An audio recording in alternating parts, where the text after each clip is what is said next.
So a few days ago, I purchased something from Leatherman Tool Group, and it's been kind of the talk of the town for a few weeks now. It's the Wave Alpha.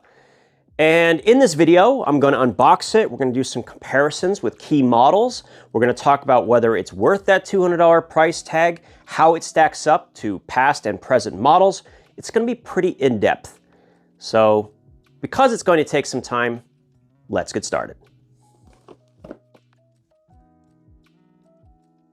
Now, before I have any feelings about this specific tool, let me reiterate, I paid full price for this on Leatherman's website.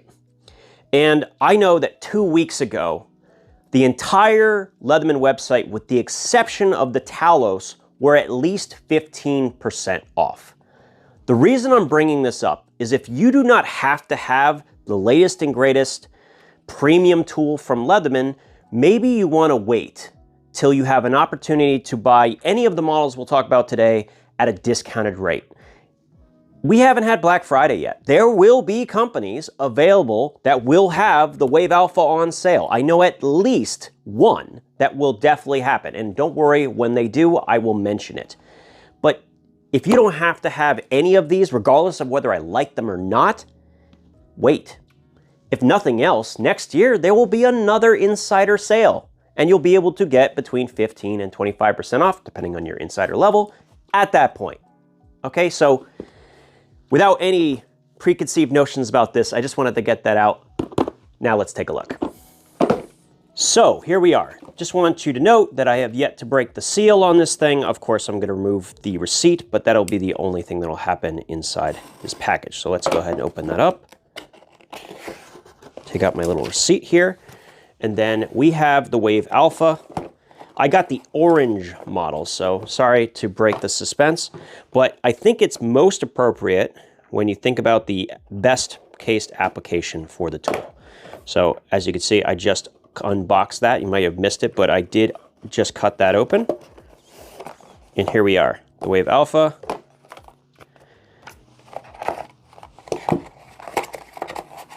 Sheath? No, I'm just kidding. No sheath, obviously. So there we go. There's the Wave Alpha. Here's some of the information that you see here. And that's what we get. All right, moving on. Putting all that aside. I like the new coloration. It looks premium, at least. So that's cool. Let's take a look at the tool itself. My first sort of feelings towards it, love the looks. I fully admit that.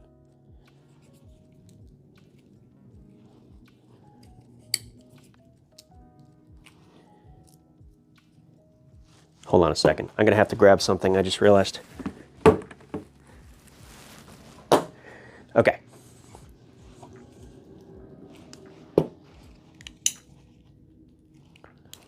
What the? Take off this pocket clip. I need to. Weird. You know, this is why sometimes unboxings can be great. I was fairly sure that with the additional G10, which is what it appeared it had, that it would have less flex than the Charge G10 that they discontinued a while back. But it does appear to still have a little bit of flex. Not a ton, not something that's a really big problem per se. It just is notable. I can feel that there's a little bit of flex in the handles. But I will also say, you know what, and I want to do the same thing here.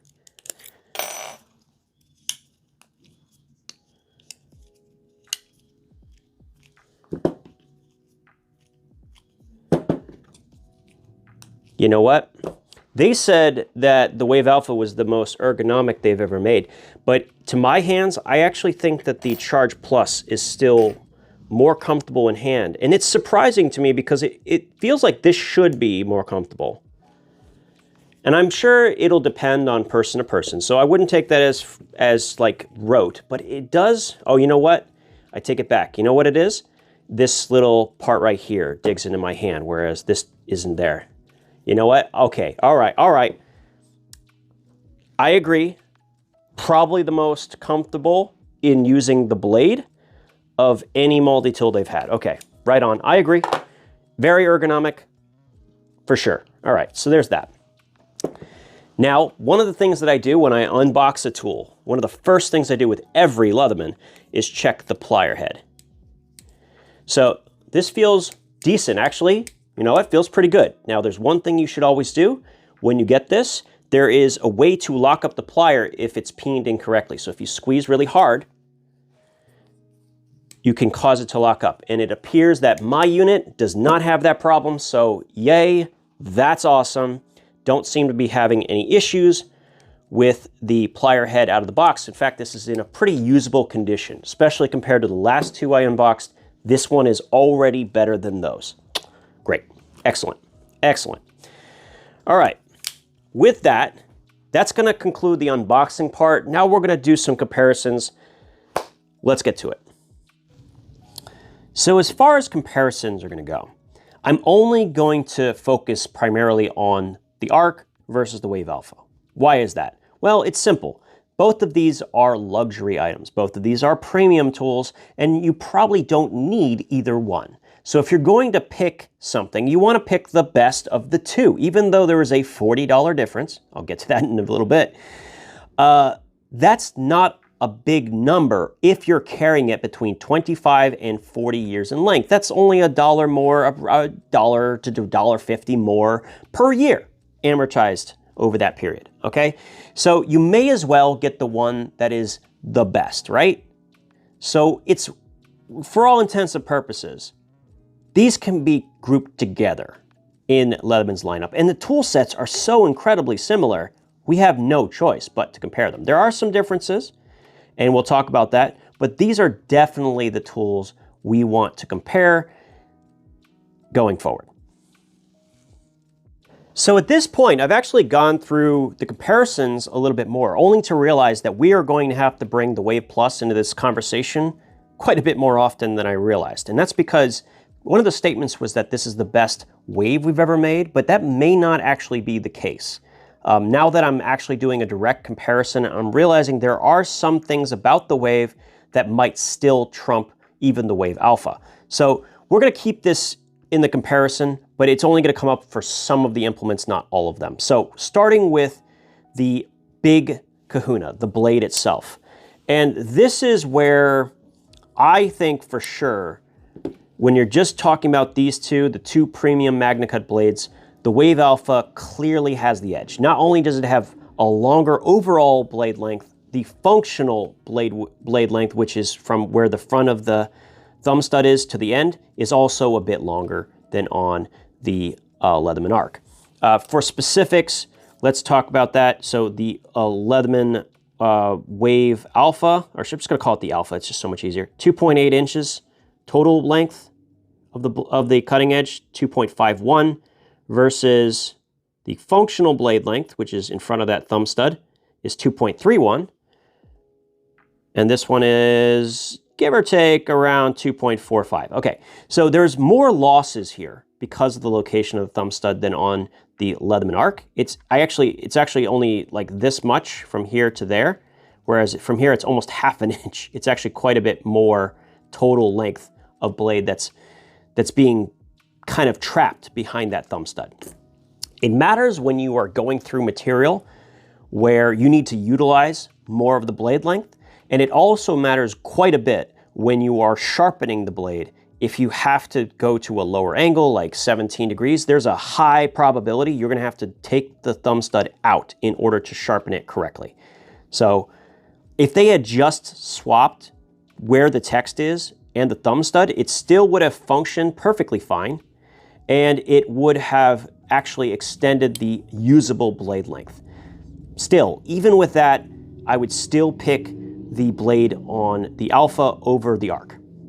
So definitely wins there, but I have to mention that the standard blade on the Leatherman Wave is probably better than both. Not only is it thinner behind the edge, a little bit, this could be about the same, but it has more functional blade length. It actually has more usable edge because there's no thumb stud. So for the first 10, 20, maybe 30 cuts, you're not going to notice a difference between 420HC, MagnaCut, or any other steel, for the most part, that's available. But you're going to notice the change in geometry. You're going to notice the inclusion of the thumb stud in those particular scenarios. So as a functional tool, especially on the first cut or the 10th cut, the Wave Plus wins this match, by the way, among all three.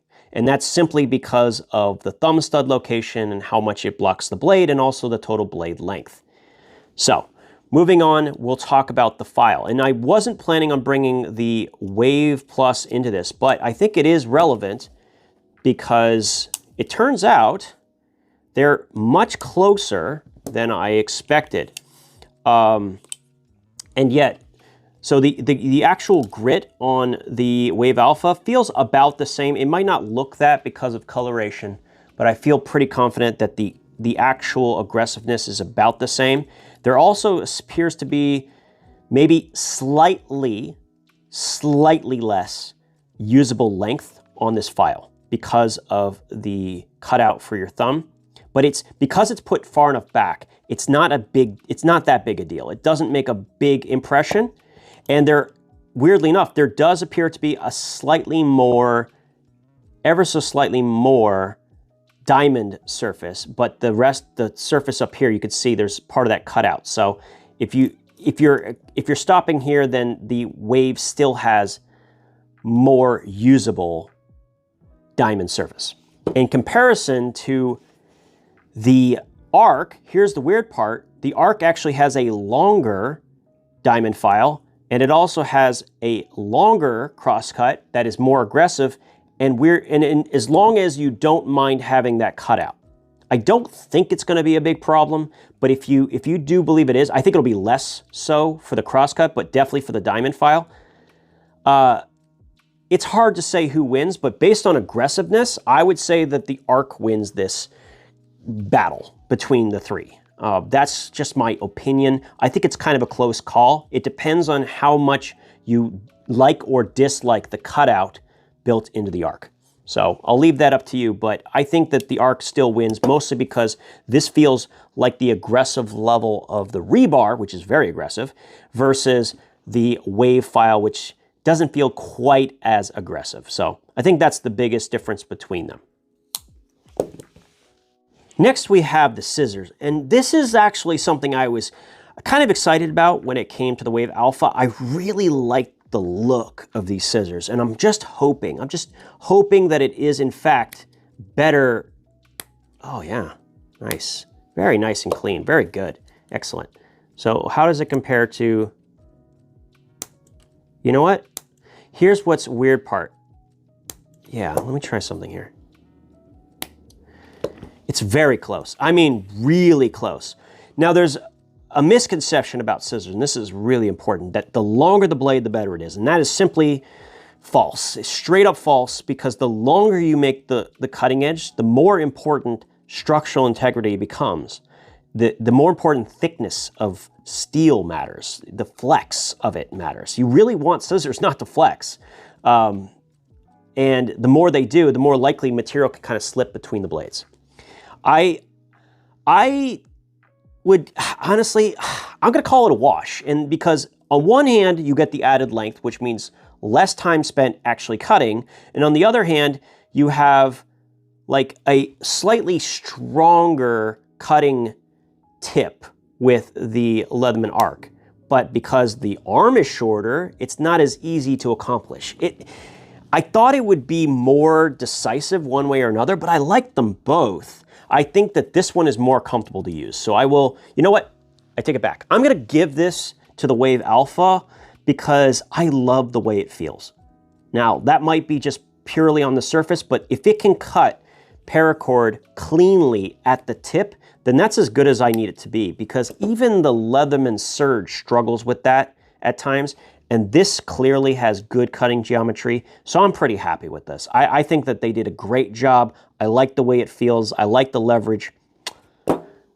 That's a win for the Wave Alpha. All right, next up is the saw. Now, I think it's not worth bringing in the Wave for this one because the saw should be basically identical, and because the side of it doesn't matter that much, the cutout is just strictly better, right? The cutout on this is just strictly better than having it be the little tab that you have to pull out with your nail. So I love that change. They didn't get rid of the little notch, but I like the fact that you can open it one-handed quite a bit.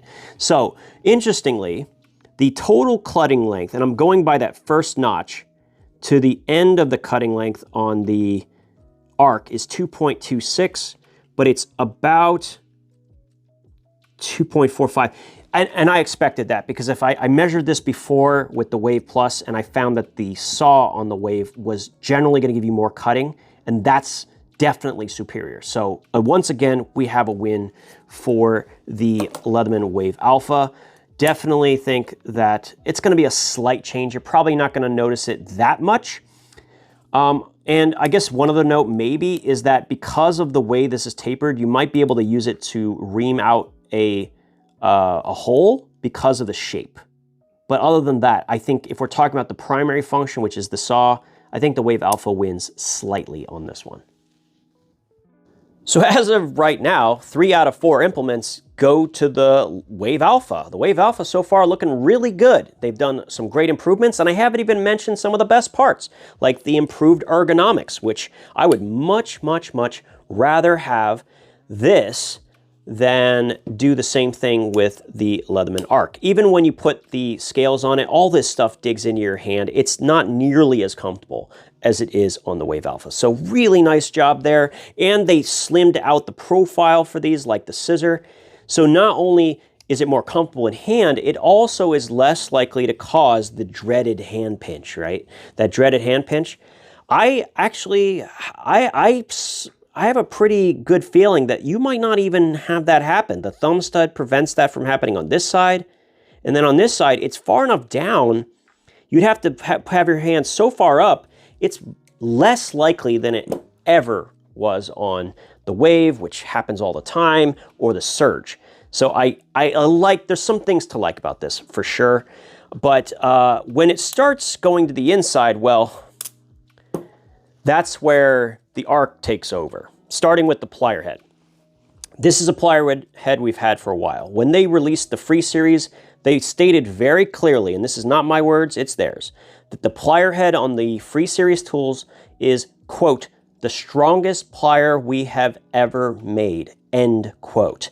And that is not my opinion, that is simply their statement. So if you're telling me that this is the strongest plier head they've ever made, then I don't even think we need to do much of a comparison here. One is clearly going to be better than the other, and that is the Leatherman Arc.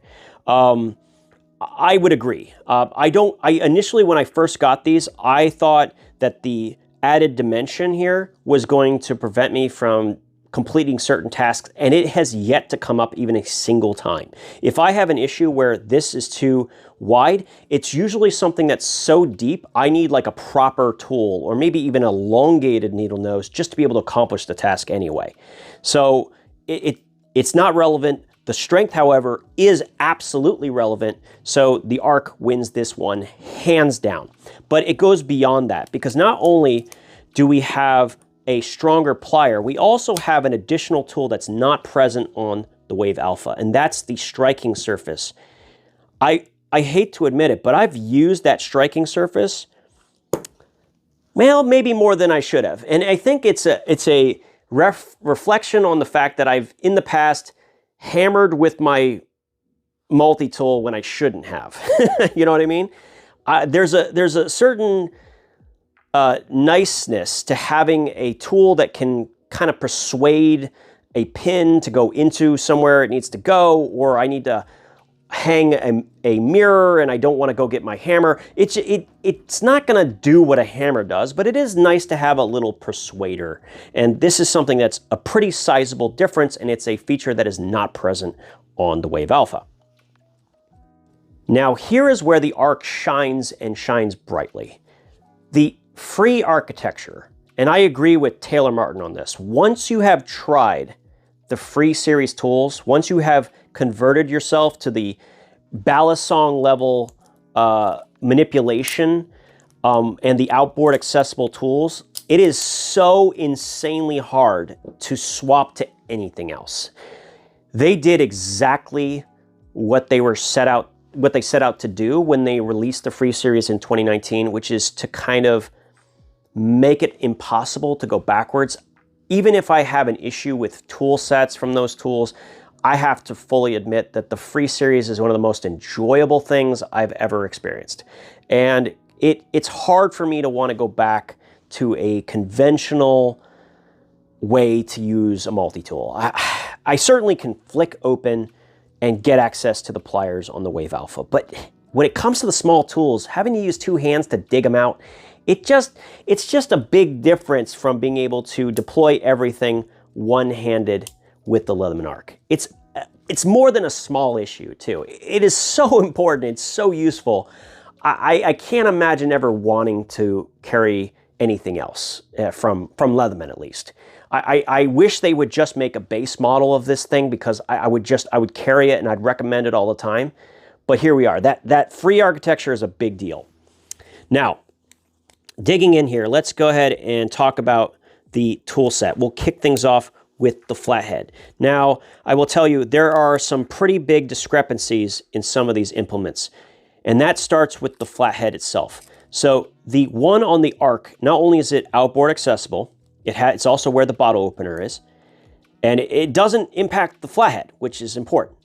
It's also quite a bit thicker. If I was going to pry with one of these two, I certainly would rather use the Arc than use the Wave, right? And I've seen these broken because people pry with them.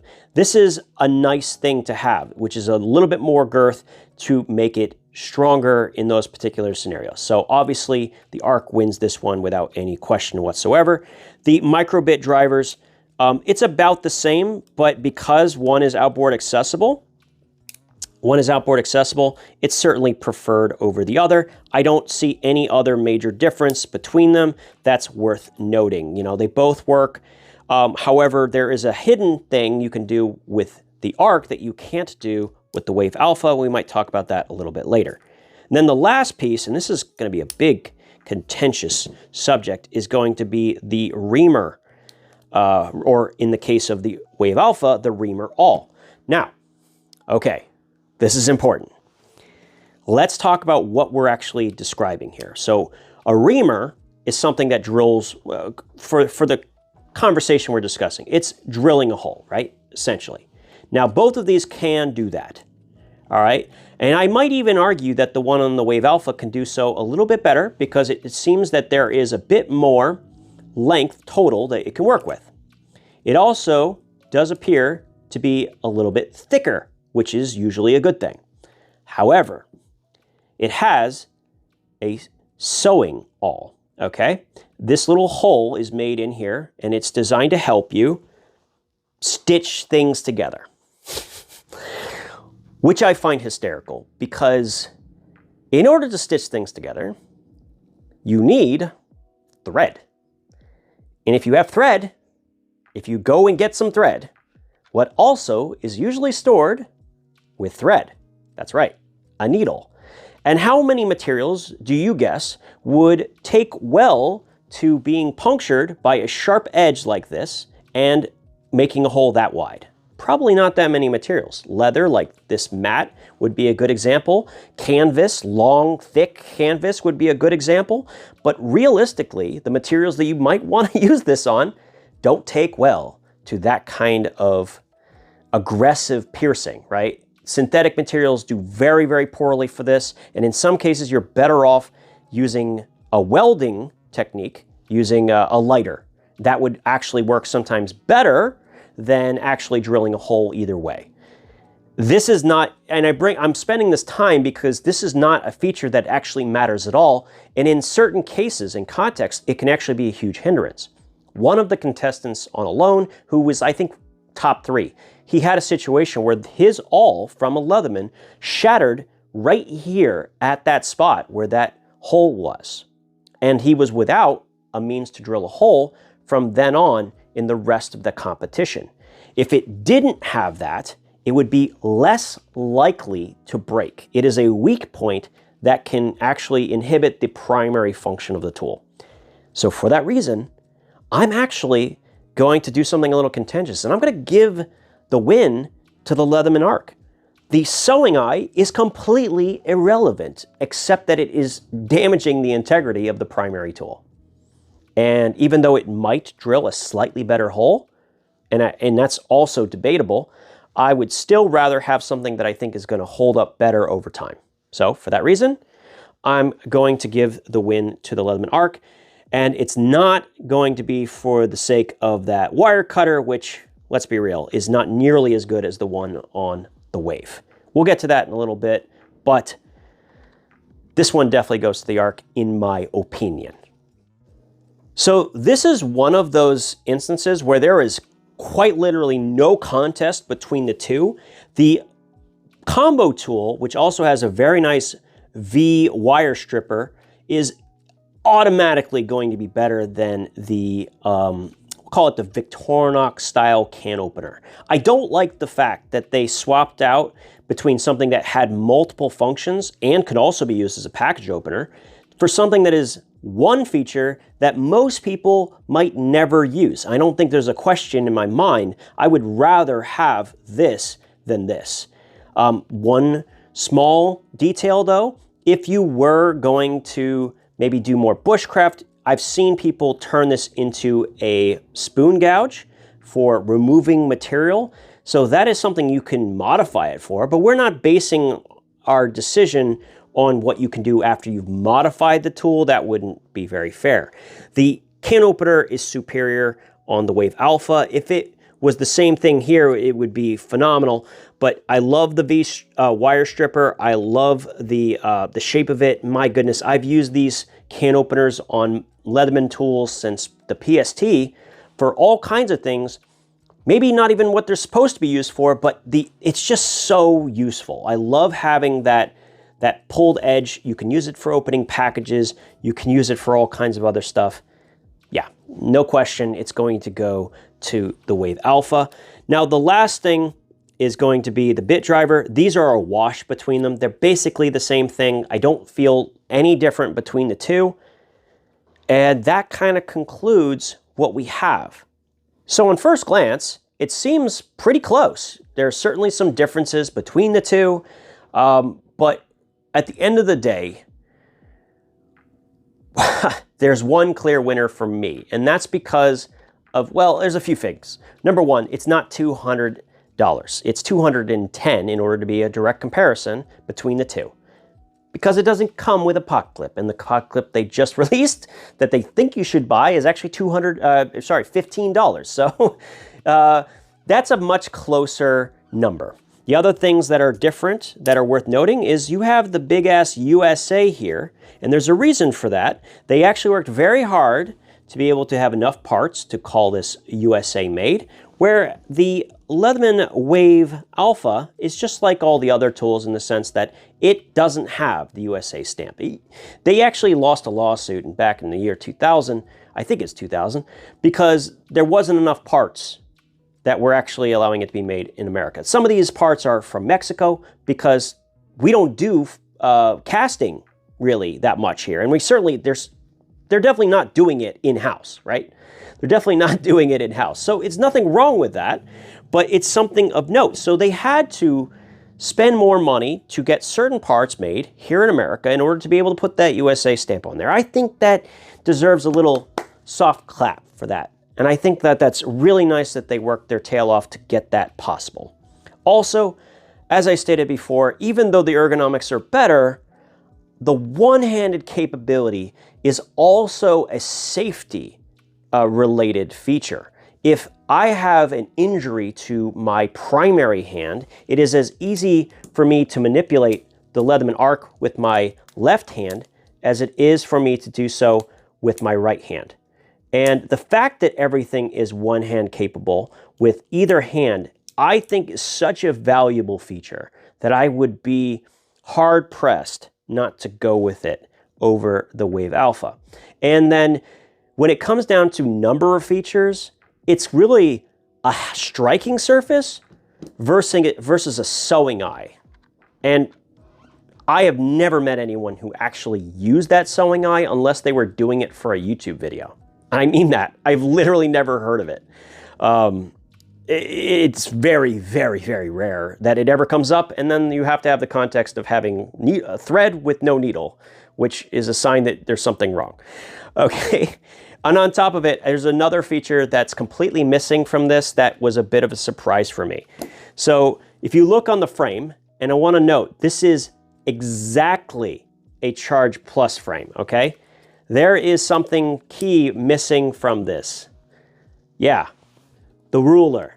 They went out of their way to take the ruler implements off of the frame. Why? Beats me. Cannot think of a reason. And they might say, oh, save costs. All right?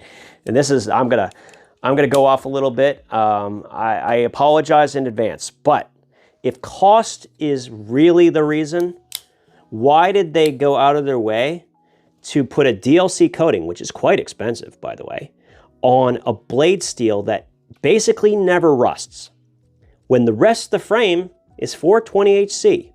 Why would they bother with brass pivot collars around the pivots, which cost more money, if they actually wanted to prioritize function over form? So between the feature that's missing, should have been there, of the ruler, which I have used multiple times, and the fact that it doesn't come with a pocket clip, which, let's be real, it's a 50-cent piece of metal, okay? And that's being very conservative. It's probably 5 cents. It could be 10 cents. It's likely a lot less is what I'm getting at. It should come with a $200 tool. If it was a cost issue, remove the coating, get rid of the pivot thing, and give me the functional capability that I need from this tool. And I don't know, maybe you can contract someone locally to make a very simple leather sheath to go along with it that's made in America. Wouldn't that be nice? They used to do that. Why not do it now?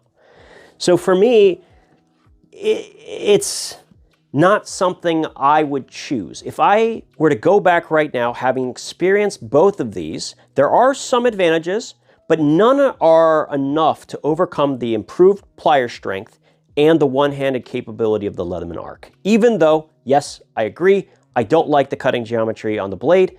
I use it primarily for utility tasks anyway. You know, cutting open packages, whittling a little bit. It's not that big of a problem. Not that big, but man, one-handed capability is a big deal. Now, I thought maybe there's a reason to go with it because of the orange, the outdoor context, and I had a thought. Yes, it's true, the ergonomics are better, but you know, there's a hidden feature on the Leatherman Arc that might end up saving your life. And I'm not gonna demonstrate it, but I want to show you how it works. And this is something I saw from a video way back when, and it does in fact work. Now that you have a magnet in this, guess what you can do? So pull everything out. Underneath there, right there, that's a magnet. So if you take this and you strike over that magnet enough, you can actually cause this thing to actually be magnetized. And once you do that, you can turn it into a makeshift compass. Let's see if I got enough to actually lift this thing. Oh, it's definitely magnetic. See that?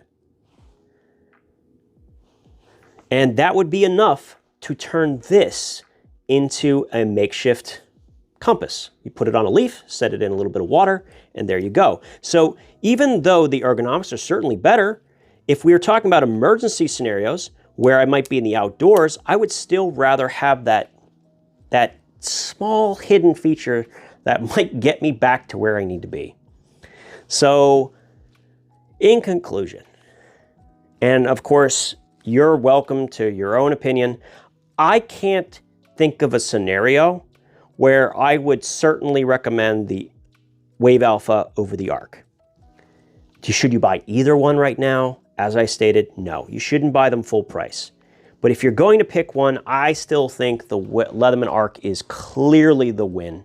And until you've experienced the Free Series as far as that one-handed architecture, trust me on this, it is a game changer. It will completely ruin you going forward. You will never want to go back. You will never want to use anything else. It is so much more enjoyable than your conventional style. It's why they invented it in the first place, after all. So here we are. That's my thoughts on it. I'm sure we're going to have to come back around and talk about the Wave Alpha some more. And if you have any specific questions you'd like me to answer about the Wave Alpha, about the ARC, or about anything else, leave them down in the comments and I'll try to get back to you. As always, thank you for your time, and we'll talk again soon.